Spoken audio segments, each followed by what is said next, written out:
Welcome to another episode of Data Up, everyone. Thank you guys very much for joining me for another edition of Data Up. I'm really excited for the guest that I have on today.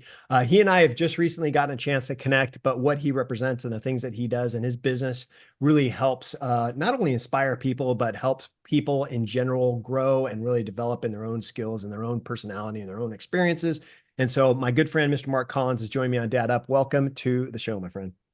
Thanks, Brian. I appreciate it. Looking forward to the conversation. Yeah, absolutely. I am too. And as we were discussing before we started recording, we're both Southern California guys, so he and I are going to get a chance to meet up one of these days and break some bread together and get a chance to meet and chit chat and all that. But before we go down that road, let's learn a little bit more about you, Mark. Let's for my listeners who may not know who you are, let's dive into a little bit of a backstory about you, kind of how you grew up, and then obviously this is a dad podcast, so I want to know about your family as well. Yeah, absolutely. Well, if you start where I grew up, my dad was in the military, and So was I I. let people, yeah, I let people know that by the time I was 12 years old, so for me that was the sixth grade. We had lived in 5 states and one foreign country. Obviously, being in the military, you travel Right. quite a bit, and so that was the first 12 years of my life was a lot of travel. So. Mm. Um, Brought with it a lot of interesting things, being able to understand and maybe really assimilate to new cultures. Brought a little bit of a lone wolf mentality as well, because obviously all of those friendships in those first 5 places were left behind. And then that brought me to where we were stationed. My dad was stationed when we retired in Utah, grew up there. Um, and actually, at the age of 22, decided that I wanted to become a rock star and had a friend who was in a band, or at least he could have been in a band. He had a great idea. I was in college, but really not interested in where I was at or what the direction was I was going in. And so going to California wasn't really going towards something, but going away from something. Long story short, I found a young lady that I fell in love with. Her name was Susan. And through the process of our relationship, got married. And we've been married for 33 years. We have 3 adult kids. Awesome. I tell people that I married into a family. My wife and I, she had 2 children when I met her, 9 and 5, and then grew up those children and also decided to have another. So we also have a 26-year-old, so 46, 42, and 26. Through that journey of being a young person with a father who had a very strong personality and some people, person that unfortunately, Brian, sometimes you feel like you can't measure up to, walked through a journey of trying to figure out who I was, the guy on the Mm. inside that I wanted to see on the outside, whether it was as a husband, father, business owner, what have you. And that led me to starting what I call Life Mastery. I founded a organization called Freedom for Life, created a course called Life Mastery, which wasn't really something I thought was a great idea for other guys to be able to use, but something that I needed to be able to uncover that, what I call the Yeah. hero in hiding. And so got the course going, invested it in as many men as I could. And then, through the prompting of my wife and my mother, to be honest, I wrote a book called Life Mastery, Living Life by Design, Not by Default as well. Oh, that's cool. Well, very cool. I think that's awesome. And so it's kind of along the lines of, almost mindset coaching. Would you call it that? You could definitely call it that. I'm a person of faith, so the teaching I have is typically biblically based, but it really does. I mean, you're kind of going right to the core of it. One of the core transformational strategies we use is mastering your thoughts. So it is really being able to have what I call your thoughts align with who you're created to be, not what your life has told you you are. Right. And so yeah, and in that place, unpacking those things so you can be that person showing up in your life, your marriage, and your profession.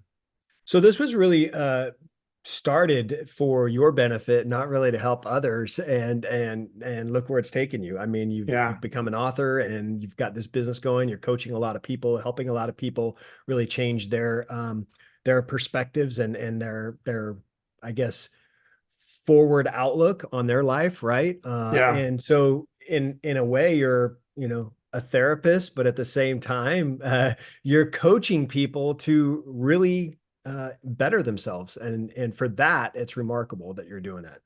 Yeah, I appreciate that. And really the core, the foundation of what we teach is we start with what I call identity, right? It's not a new subject, but we tackle it in a new way. And, the thing, as a dad or as a husband, as a business owner, what have you, a lot of times we look outside ourselves to Hmm. find our identity.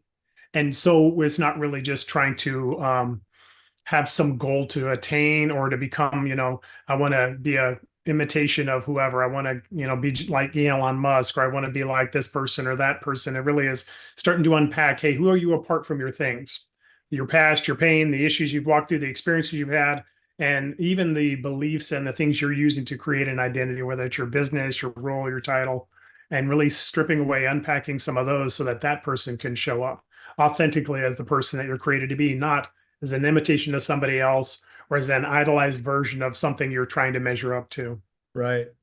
And you're so right when you talk about that. And I have to say, as a a dad coach myself, a dad, a husband, and my own as far as my own individuality, I have really gone through kind of this mental transformation over the last, 5, 10 years or so Yeah. specifically. And a lot of that has come from, talking to therapists and stuff like that, where I've really sat down and I have a mindset coach, I have a therapist, and my wife and I actually even have a marriage coach that we talk to every other month.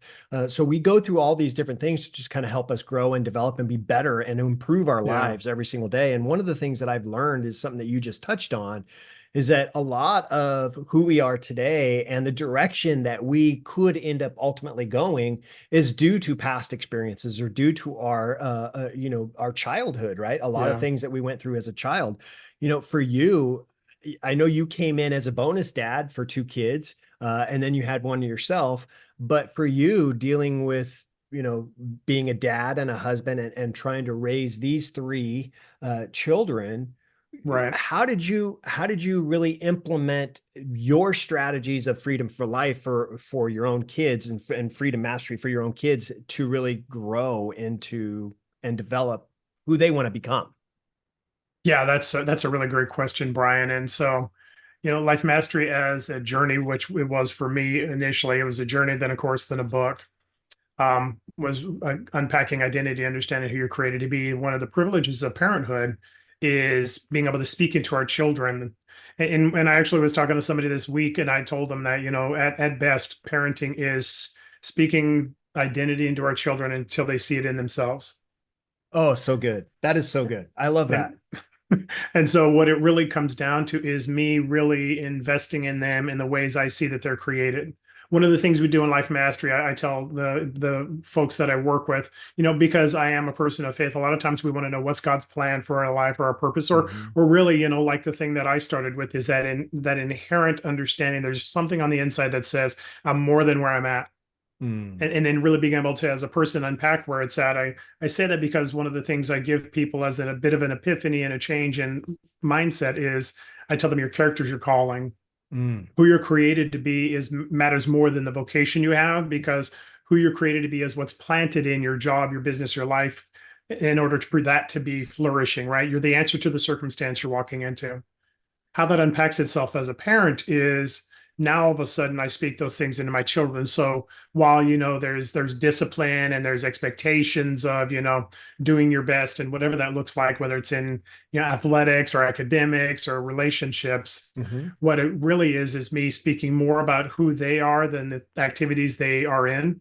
So it's what's your character, what I see inside of you, what I delight about that you express in your own life. And it's in that place, again, hopefully speaking identity till they see it in themselves. It doesn't mean I don't, hey, if you're getting a C minus or you're not really trying when you're out there, on the field. My daughter was a person who we put her in athletics because it's kind of our son and our older daughter were in there, and our youngest is a girl as well, and so we put her in athletics because it can build character and teamwork and so on and so forth.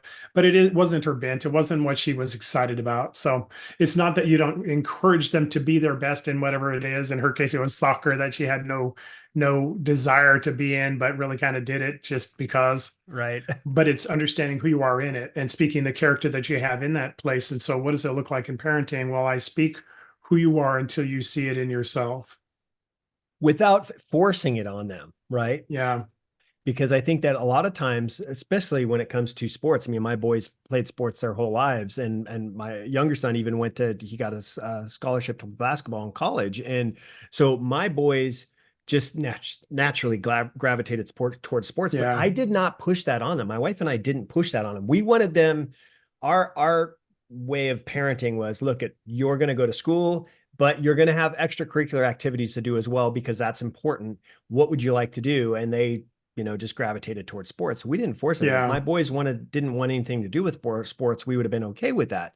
But I think a lot of times parents struggle with that end of it where they almost see through or live through their children's eyes, right? Because they didn't have the Yeah. experiences that they wanted to have. So now they're going to force it on their children. And that ultimately can end up hurting those children, right? Later on in life, Yeah. they're starting, the bond isn't there as strong as we would like it to be. And the relationship starts to break down. They start to rebel. They start to have regrets for, really playing a sport or doing the thing that their parents wanted them to do. And so for you, when you talk about feeding into your children, speaking life into your children as far as what you want them to aspire to be, you're not really talking about forcing it on them, correct? Right. And it's a great analogy that you mentioned because I'm also not talking about outcomes. Right. So you have a child who's in a sport, whether it's soccer, baseball, football, whatever, right? Are you speaking more about the title and the winning goal or the touchdown that you had, or are you talking about their character, their fortitude, and sticking to it even when it wasn't working, their persistence and perseverance in it? And the truth is, Brian, I'm that kind of guy who loves to win. I love being able to accomplish things, right? And so I'm not saying that those things don't have a value in our lives, but the challenge is, like we just kind of unpacked in my life and for some of your parents as well, is when you start to have your outcome be the thing that you praise, then the outcome starts to become their identity. Mm, And here's the challenge in it, Brian. I mean, aside from that, I can't give what I don't have. I can't take you to a place that I haven't been. And right. so it's not just doing that in your children, but it's demonstrating it in your life. Like you talked about that um, overindulgent parent or that parent who is, living through your success, their dreams of their past. That's an identity issue. That's an issue of my life not measuring up to what I Exactly. desired. And so now I'm living it through you. So this life mastery isn't just an instruction for your children, but if you're not living it yourself, right, then your past, your pain, your disappointments, your issues are going to filter into your children's lives. And at the end of the day, like I do, Brian, my children will listen to what I say somewhat, but they'll really listen to how I act and who I am much more closely. And that'll have a higher level of impact than my words sometimes. Yeah, that's so true, especially when they're younger, they're growing up, they're seeing everything. I mean, we talk about all the time on my Yeah. show, and I talk about it with dads that I coach, but they're seeing everything we do, even from a young age of, the prime age of just one Yeah. year old. They're watching everything that we're doing, or picking up on that and learning how to live by what they experience through seeing us, right, as parents. And so as you talk about, as adult kids, we have adult kids, and I was just talking with a guy the other day, and I said, look, our parenting journey changes as our children Yeah. grow, right? From when they're younger to when they're adults, and when they become adults, we're still a parent, but our role as a parent changes. And what I mean by that is now we're a guidance counselor, right? We're almost Yeah. like they come to us for advice or something that they're not sure how to handle, and they might seek our advice. And like my boys will ask me a question about something specific, and I'll give them my advice on how I think they should handle it or the best way to go about handling it. But they don't have to take my advice, right? Yeah. They can listen, and then they can do what they want with it. And I can't force it on them. If they're younger, I could say, listen, this is how it's going to be. You're going to follow these rules. This Right. is the respect that I demand because you're still under my roof. But now you're an adult, and if you decide to go a different route, that's okay. But you also have to learn to live with the consequences of whatever those results might be, right? Yes, And absolutely. and so for you, when it comes to that, that's exactly what you're talking about. So I think it's really cool, especially when it comes to your own kids. I think it's great to have a dad that's really kind of into this industry or this field to help them be the best that they can be every single day of their lives. Yeah, I appreciate that. And what I tell the people that I work with is there's the transition exactly as you described it is changing from commander to counselor. Right. And but here's the paradox that's challenging in parenting for myself and maybe you as well. It's while I am the commander, I'm the final decision maker, right? You have to have these grades, you have to show up at the house on time, whatever the thing is you're using as your uh, um, mode of bringing discipline and character to your children. Right. But at the same time, it's those places like you and I talked about over the past few minutes, in that investing in them and who you see them to be is what I find is just a huge open doorway that allows you to be a counselor, so that you don't go from commander to nobody, Hmm. right? Where I don't want to listen to my parents, I don't want to talk to them because all they did was whatever the thing is that your parents did. But it's in that place of being able to invest in them in those ways that now all of a sudden you've created an open doorway, so that they Hmm. see dad is really there for me, not there for me for him. Right. Right. No, I understand that. I totally get it. I want to kind of switch gears a little bit and talk about. I'm sure this is part of your core belief system, but affirmations and Yeah, affirmations are always important when it comes to how we want to really grow or develop or change. Even yeah, for adults, we use affirmations all the time, and one of the things that I tell some dads that I coach is that, listen, affirmations feed into our kids and they can really help, even though they're not specifically the ones saying it. You feeding it into them will help start to develop the mindset and that growth within them to help them be better or help yeah, them be achieve what they can the best thing that they or to achieve the best that they could achieve. And one of the things that I used to do with my boys when they were growing up, and I promise you, Mark, I could bring one of my boys here right now, and I could say this to them, and they would know the response to it because it was just drilled in them as a young child. But I used to say, hey, every night when I kiss them goodnight for them to go to bed, or when I dropped them off at school the next day, I would say, "You're a leader, you're a champion." And their response was, "I'm the best in the world." Now, that was a sense of affirmation to help them feel confident in who they yeah, are, not only, right before they go to bed so they can shut down for the night, but right before they go off on into school and do their daily thing without mom or dad around. That was their way to kind of feel confident about who they are and to help them grow and develop as they got older. And I promise you, I could pull one of them in here right now and go, "You're a leader, you're a champion." Now they might roll their eyes at me, Mark, and go, "Oh, I know, Dad, yeah, I'm the best in the world. yeah. I know." But they'll say it because it was just one of those affirmations that I had for them that I wanted them to really, truly grasp. And listen, Yeah. hey, they may not be the best in the world, right? But it's just that simple affirmation to help them feel confident in who they are. So for you as somebody that really is in that mindset space, how important are affirmations in your teachings and your coachings and also in your own family? Yeah, absolutely. That's a great point, and I love what you did with your sons. That's amazing. Affirmations are everything, right?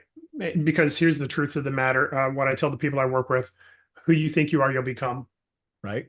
Whatever the thing is, right? If you think you're a failure, if you think you're not good enough, if you think you have to accept average, then that's what you'll find in your life. If you think you're a person that can't have great relationships, well, now all of a sudden you pick dysfunctional relationships to prove yourself right. Right. And so affirmations are everything. But for me, what we do is, again, we start with identity, Hmm. which is kind of a more specified version of what you've given your sons, right? Because your sons are actually the best at something. Right. First and foremost, they're the best at what they're created to be, and they're the best at the thing that they're meant to have an impact in the world. And so, as I said before, I tell the people I work with, you're the answer to the circumstance you're walking into, Hmm. which is an affirmation, but it's also an understanding that I'm equipped already for everything I need to walk into. So for us, it's affirmations, but the affirmations start with identity. Because what I find is, in my own life, before I created Life Mastery, I created Life Mastery because I found a lot of programs that allowed and brought change, but none that brought transformation. And the difference between change and transformation is change typically gives you habits that you have to maintain to stay in that Hmm. position Hmm. or to try and increase in your life. Well, that's exhausting Right. because at the end of the day, you have to you're enslaved to your habits, you're enslaved to the things you're using to change. Transformation is not that. It's using those same tools, but using them specifically in regards to you so that you can actually become that person. Transformation is me living out who I'm created to be in every area of my life, and that's the easiest life possible. The most exhausting life is the opposite, where I use habits to try and maintain. So those general affirmations don't typically work. And so our affirmations start with, first and foremost, creating an identity statement. Who are you? We call it an I am statement. Right. We unpack it with a couple of other things like a celebration list and an accomplishment list, but we try and have a rounded version of who you're created to be. And it's that person that we use to create affirmations for your mastering your thoughts, words, and actions. What I tell the people I work with is, if your thoughts aren't aligning with who you're created to be, then they're lying to you.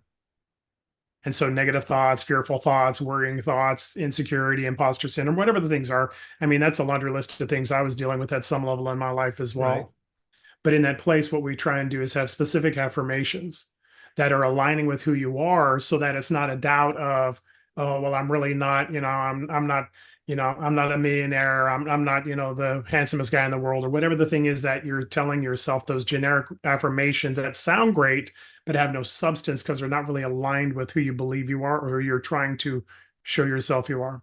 Yeah. So when you have those specific aligned affirmations, you use them to, again, we use them proactively. There's a reason why my book is called Life by Design, not by Default, because the default is us typically having to have issues, have challenges, have struggles, have things we're striving for.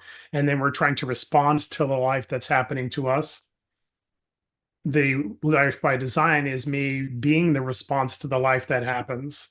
And so that means that you're proactively, like you do with your sons and you do in your Mhm. own life, you're proactively reminding yourself through affirmations who you're created to be, because that's the guy that's going to show up in your work with your children and your marriage and your relationship and in your business. Hmm. Yeah, and I think it's powerful in the use of affirmations. Can, like you talked about, and like I mentioned, is that they can really help shape who we are. You talk about your identity and all that. However, there's a flip side of it, and you kind of touched on it in what you were just saying. It's that what I refer to as that negative self-talk, right? Yeah. So we start to implement affirmations, positive affirmations into our life, but because our past experiences and the things that have just been drilled in us, right? It's kind of like, I guess you could like Tony Robbins compares it to the groove in the record, right? And then you Right. got to take a needle and kind of scrape out that groove to kind of interrupt it, right? Interrupt that pattern, right? And I just remember Tony Robbins when I went back to him, 30 years ago. But Right. it's one of those things where it's so ingrained in us that even though we speak this affirmation, and you said it, where you're making it a habit, where you're speaking it, if you don't interrupt that pattern of your past experience, it's going to be very hard to overcome that negative self-talk. It's just going to overpower you because that's what you're used to. That's what your mind tells you. So yes, I can say, Yeah. hey, I am the most talented podcaster on the face of the planet, but then my mind says, but, and then whatever that negative thing is. But you know what? You haven't been as successful as Joe Rogan. You know what I mean? That kind of Yeah. stuff happens. And then my mindset changes. And it's because of my past experiences. And it's so true. And so when the reason I bring that up is because what would you tell maybe parents that are dealing with children specifically, because children are going through certain phases of their lives where, going through hormonal changes and Right. teenage challenges and all those kinds of things. They start to develop these negative self-talk or this negative self-belief. How would you handle that with parents when they come to you and say, hey, look, Mark, I've got my boy, I can't get him to stop talking so down about himself, and what can I do? How can I help him? Yeah. That's a great question. And so pre-investment matters. Mhm. Like you talked about kids, 1, 2, 3 years old, it's said that a child by the time they're 7 years old has their full framework for what the world is, Yep. relationships, themselves, those around them, and all of the other things that go along with it. So there's a pre-investment that can be made. And I'll say that, but also at the same time, I'm a step parent. My two oldest children, I was in their life from 9 with the son and 5 with the daughter. And life has happened before you get there. So if there's step parents out there as well, that what that doesn't mean is that it's a lost cause, it's hopeless, and from that point forward, Right. everything is set in stone. What it does mean is that there are things that you can do in your life as a parent, just like in your own life, to unpack some of those things with your early children and be able to do that. But when you have children who are older and those things are happening, it's really coming to a place of having conversations around meaning. And so here's the thing I tell the people as they're walking out their own life mastery journey. We talked about the matching of thoughts, words, and actions, which are a transformational strategy. We talked about identity, which is the framework for living out your life. And the other part that we unpack and give extensive strategies to is what we call the 4 pillars of life mastery. And really quickly, it's Yeah, go for them. identity, experience, meaning, and emotion. You're either living from your identity or you're living from your experiences. What my past has told me shows up in my present and informs my future, Right. unless you're living from who you're created to be. And the challenge isn't the experience itself. Good and bad happens to every person. Tragic and amazing happens to every person. But what matters is the meaning that you take from it. And here's the interesting thing. People think that the meaning is lying to yourself about a bad experience and saying it's good, but it's not that. And it's not even trying to find good in the bad experience, because here's where the challenge comes in. The meaning that we give it isn't a meaning over the experience, but it's an identity statement about us. What does this circumstance say about me? I was a young man who struggled in school. I struggled with mathematics and had some conversation with teachers, and obviously some needling and negative comments by other students in my life. And right. And so the meaning that took from that was that I'm not as smart as everybody else.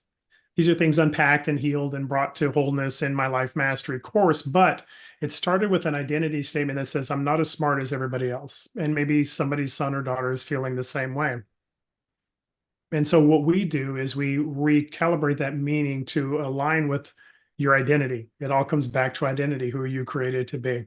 Mm. And so we look at it from that perspective and say, okay, whether it's a child that's just done this and had this experience this week, or it's a parent who had it 20, 25 years ago, you go back to the first time that you felt this place of not being smart enough, not being good enough, not being whatever. What was the experience? What's the lie you believed? And what's the truth you know? Going back to the experience is the hardest part, because it's in that place that people have to confront something that may be hurtful, something that may be disappointing, or what have you. The lie you believed is that identity statement you took from it. And it's always a negative identity statement that I'm not good enough, I'm not smart enough, I'm not worth loving, whatever the thing is that you took from it.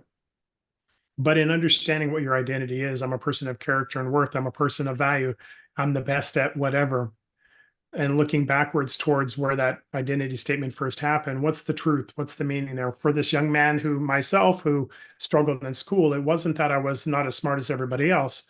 Maybe I hadn't intellectually developed at the time as fast as everybody else, but it wasn't a lack of capability. It wasn't an identity statement. It wasn't a circumstance that was going to be who I was for the rest of my life. It was just a moment in time and an educational challenge that needed to be walked through.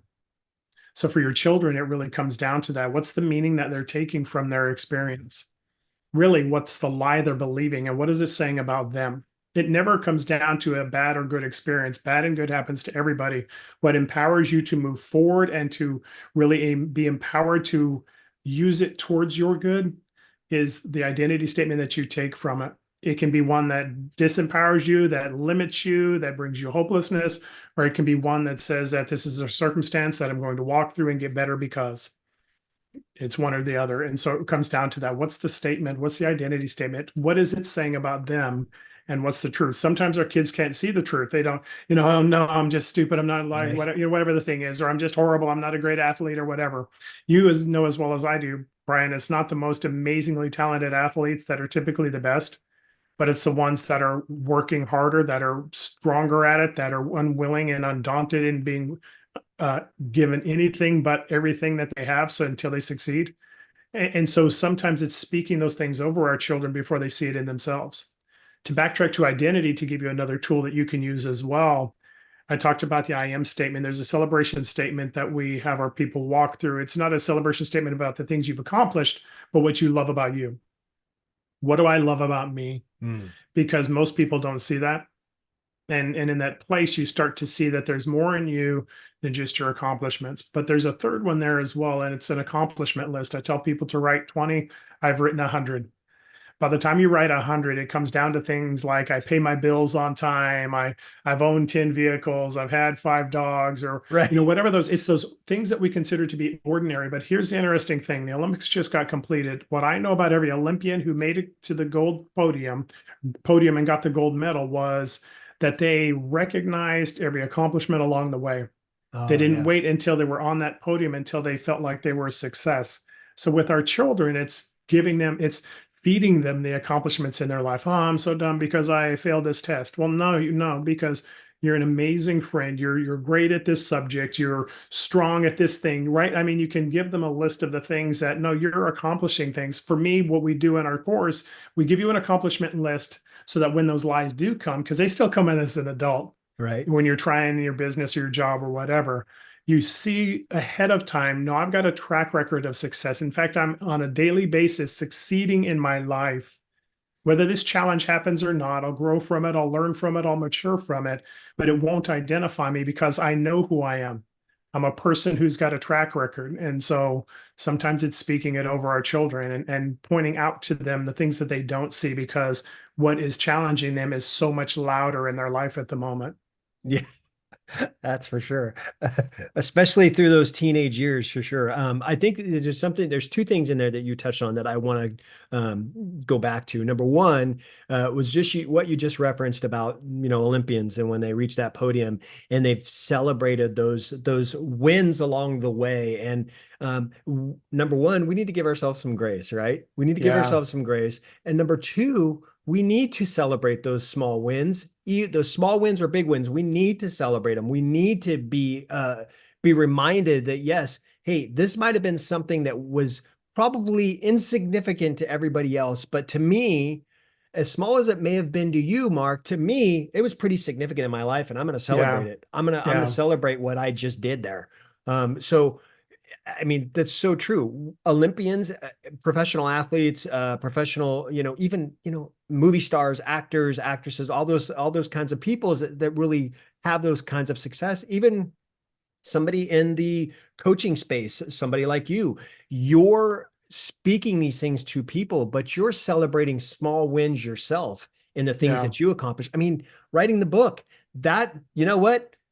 Everybody could write a book, right? It takes a lot of work, but everybody Yeah. could do it. Now, how successful are you going to be at it? I don't know. But the fact that you actually wrote a book and it's helping other people, even if it just helps one person, Mark, Right. that's a win that you celebrate. That is a win that you celebrate. Period. I've said that about my show. When I go to meet my heavenly Father, and I've said, hey, I helped this one dad through all the years of my coaching dads and through all the years of my doing podcasts, I helped this one dad. That's a win for me. If Yeah. I didn't help anybody, then what's the point of having the show or what's the point of coaching dads if I'm not helping you, right? But the fact that I That's helped good. one person, that's a win for me. And I'll take it a step further. One thing I like to tell my dads that I coach, and even through the podcast, is like, if you could just focus on just being 1% better every single day, can you imagine that 1% is insignificant, right? It's like, that's nothing. It's just 1%. How are you going Right. to focus on being 1%? But listen, if you accumulate that over time, a year from now, 5 years from now, imagine what that accumulates to over time if you're just focused on 1% better every single day. That's all you got to do. That's not a lot. That's not a lot, but Right. that builds up, that adds up, right? It's that snowball effect, right? And so I think it's super, super cool. Celebrate those small wins. And then something else that you talked about when it comes to really speaking into our kids, especially when they're going through times or struggles or challenges that they're facing and they start to have that negative self-talk. I want to give you a personal experience of my own. With my son, as he was going through high school, he was on the varsity basketball team, and I was the associate head coach. So I coached all my boys from the ages of 4 all the way up through high school. But I was an assistant coach on the team, and the head coach was a friend of mine. And my son, we were driving home from practice one night, and I never forget it. I felt bad for the kid. I wanted to just kind of tell him everything's going to be cool. But he was really devastated because he saw the level of talent at the beginning of the season. And we were going through a tryout phase. And he said, Dad, I really want to be a starter on the team, but I don't think I'm going to be able to do it. I just don't think I'm going to be able. I don't think I'm going to be a starter. And I'm really like he was heartbroken over, like he was wanted it that bad. And I told him, I said, it's not about starting. It's not about being a starter. It's not about being the best on the team. It's not about those things. It's about growing friendships, about learning the sport. It's about becoming better as a teammate. It's about becoming better as a person. Yeah. But I will tell you one thing.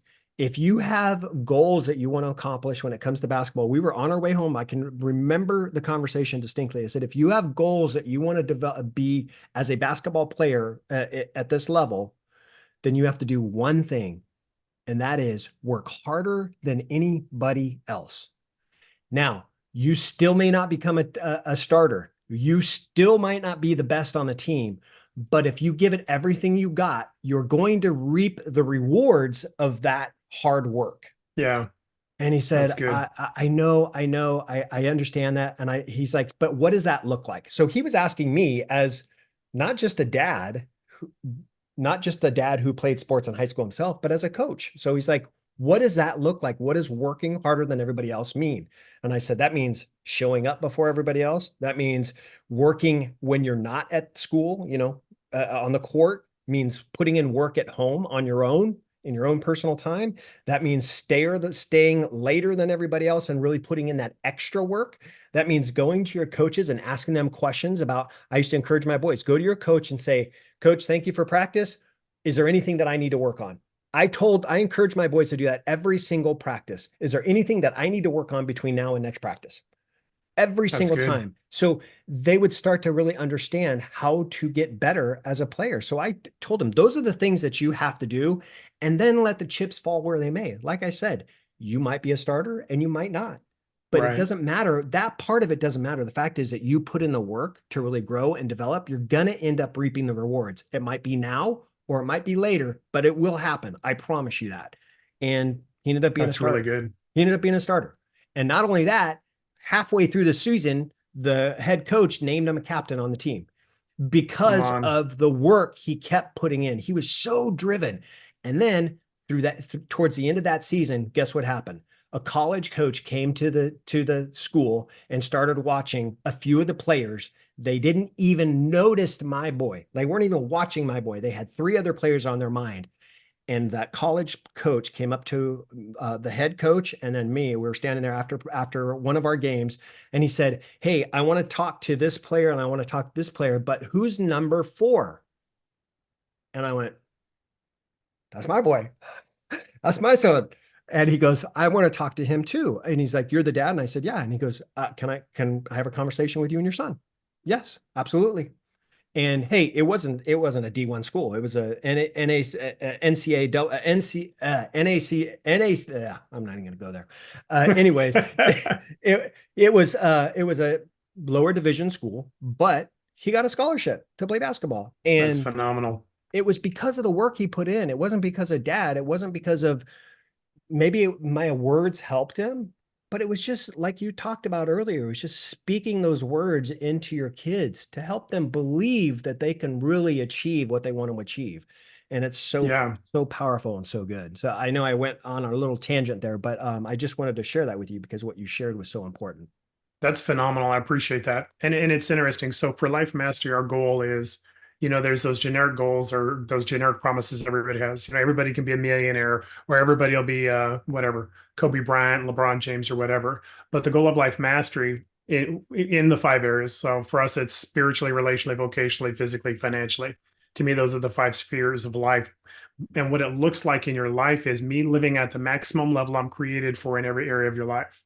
And your son's experience is exactly one of those areas. May not have been naturally talented, and it really wasn't about I want to be better than Joey or Johnny or whoever. It's what's the best I can be. Because, and I'm sure with your son, and you saw this as an experience, what I find with the people I work with and in my own life is when I'm living at that level, when I'm like, gosh, this is exactly who I'm created to be, it's not successful, it's fulfilling, which is Right. success on top of joy. And so it's in that place. And the secondary thing I would say that I tell people, and they typically don't understand or know that you could actually have this as a mindset.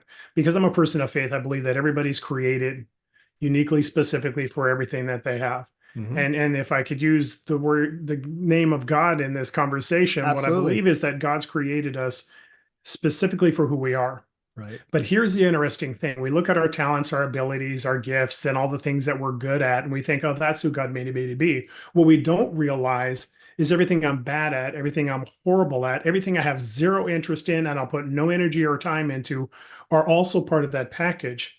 And what most folks don't realize, Christians or otherwise, is the things that you're horrible at, the things that you'll never do, the things you have no interest in, will never be a part of your life, had equal thought in God's mind before they were created in you. Amen. Because again, I believe people are specifically created. There's an impact in the world that has your name on it. I tell the people I work with. What that means is, for myself, it's obviously this. Language is one of my things. And, that's why I was able to write a book and the things, this is exactly me being lived out.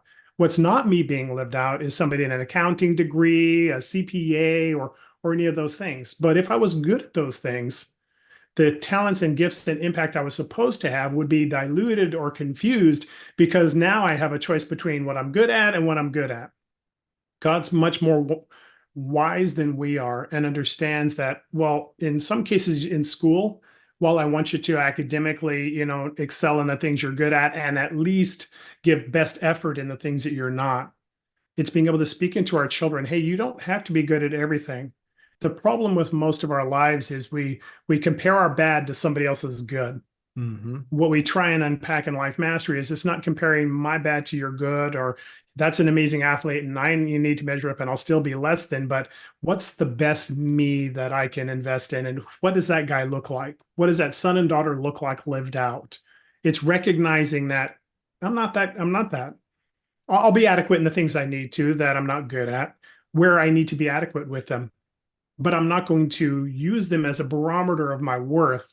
I'm going to recognize that, oh, that's to guide me towards the impact that really matters for me and for the world through me. Yeah, no, I totally agree, and I think that you hit the nail on the head when you said that when you're talking about the barometer of who you are, right? It's you can't really imagine the number of dads that I talk to that compare themselves Mm, to other dads, and it's like yeah, it's mind-boggling to me because it's something that I didn't do. One of the things that I used to do as a dad when my boys were growing up is I used to say I would learn from the experiences of other dads to know what to do or what not to do, but it didn't necessarily guide me as who I became as a dad, right? And yeah, what I mean by that is that, listen, I see how that dad treated his son in this particular situation. If I have that same situation, I'm going to learn from that myself and know that this could be the result of if I acted the same way as that dad did, right? So right. those are what I mean. And so yes, for us, when it comes to being parents or even being in our business, like for you, in your business, that's something that we have to continue to learn from every single Yes, day. And our kids don't necessarily understand that hey, this takes work, this takes practice, you have to keep at it, but it's us as parents that have to teach them that and tell them that and show them that through our own experiences and through how we're living our life is listen, I'm a dad, work in corporate America, and I really strive to be the best I can be in corporate America, but things don't always go the way that I want. But you know what, I'm going to continue driving, I'm going to continue. And yeah, your kids see that and they say, you know what, my dad's driven, my dad's passionate about what he's doing, I'm going to learn from those experiences because I want to be successful as well, so I'm going to keep driving for those things. So good. absolutely. I really really loved this conversation, and it's so much so that I'm definitely going to have you back on, Mark, because there's so much more that we could dive into. And I'm really really I'm already looking forward to the next conversation. But for my listeners, viewers who may not know how to get a hold of you or best places to look you up, where can they get your book, all those sorts of things, if they want to get started in your program, all those things, hit me up. What do we got? Absolutely. So I try and be a one-stop shop, Brian. So everything I have is on my website, which is freedom-4-life.net. Freedom-4-life.net. The course that we talked about is out there. You can get my book out there. You can also get my book on Amazon. I would recommend you look the author up as Mark W. Collins. There's a lot of Mark Collins and believe it or not, Life Mastery isn't a one of a kind title. So Easiest place to get it is my website, but you can get it out there at Amazon as well. And last thing on my website, it's not the last thing out there, but the last thing I'll tell you about, we have a discovery tool. So for those dads out there who want to figure out where they're at in their life mastery journey, it's a free discovery tool. You take it and quick questions, quick answers. You'll get your total at the end, and then you can figure out where I'm at in my life mastery journey and what's that next step I can take in that journey. So that's a free tool that you can access out there on my website as well. Oh, cool. Awesome. Well, I'll make sure all the links are all in the show notes, so that way they can just go right to those links. But listen, Mark, thank you so much, brother, for being on. Thanks for sharing your wisdom and what you represent, not only as a husband and a father, but as a person, individual who's really helping to strive others be better, and at the same time improving your own life as well. But thank you so much. I'm looking forward to continuing this friendship. I can't wait for us to get a chance to meet, and I can't wait to have you back on again. So thank you, Mark, for being on, man. Thanks so much, Brian. It's been a great conversation, man. I appreciate the ongoing relationship. Yeah, absolutely. Listen, guys, this has been another episode of Dad Up. Thanks again to my good friend, Mr. Mark Collins, for being on. You can check out his website. You pick up his book.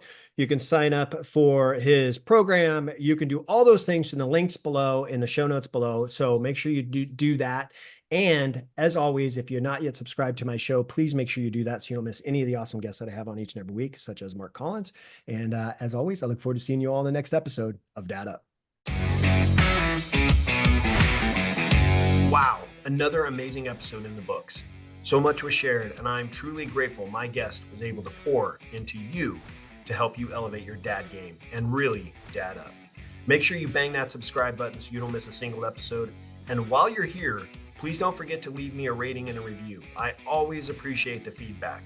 And one last thing, don't forget, your role as a dad is one of the most important roles you have. So if you need a little help or have questions, don't hesitate to reach out to me on my website at daduptribe.com or at my Instagram page at Dad Up Podcast. Until next time, everyone, Dad Up.